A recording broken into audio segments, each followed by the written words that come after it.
So I saw this stat on NAR and they were updating all the first-time homebuyer information.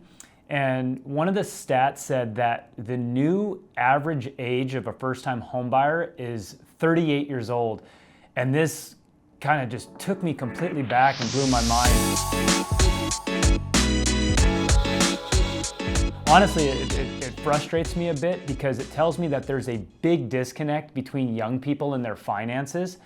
And I think a lot of this comes down to the advice that we're given when we're coming out of high school. So today's video is really aimed at younger people who are trying to figure out their lives and adults who have children that are at that stage where they need to figure out their lives. I remember when I was in high school, everything was so hyper-focused on education. Now, guys, I'm filming education right now. I obviously value that, but the focus was on formal education as if that was the only path. And this formal education was this idea that you had to go to college or life would suck. I thought this was kind of odd because it wasn't like laser focused and directional. It was more just on this idea of college as a whole. You'll hear your teachers tell you, like, if you don't go to college, like, things won't work out. You'll hear this advice that says, if you love what you do, you'll never work a day in your life. Your focus should be on the quality of life that you want to live and how much it costs to live that quality of life. So a good exercise that I would advise you guys to do is start with the end goal in mind. Ask yourself questions like this. Do I plan on being married in the future?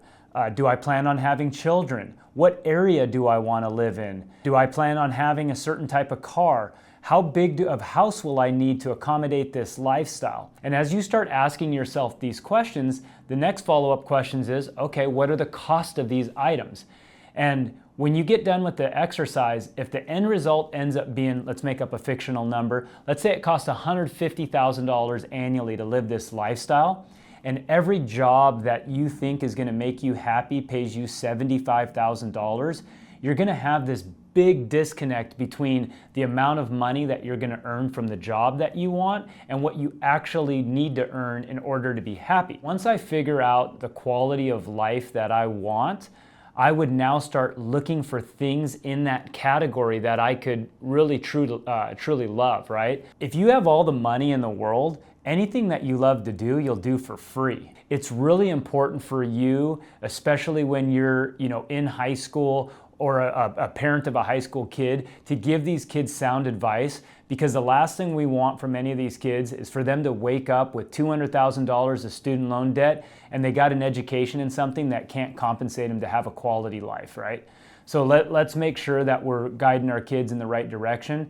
And that's my rant for today. That stat of 38 years old, it honestly just pissed me off.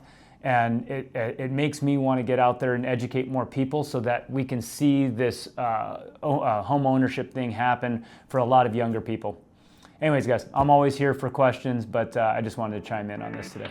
Guys, thanks for watching. If you haven't already, hit that subscribe button. I do information every 2 weeks. It's free, it's easy, and it's awesome.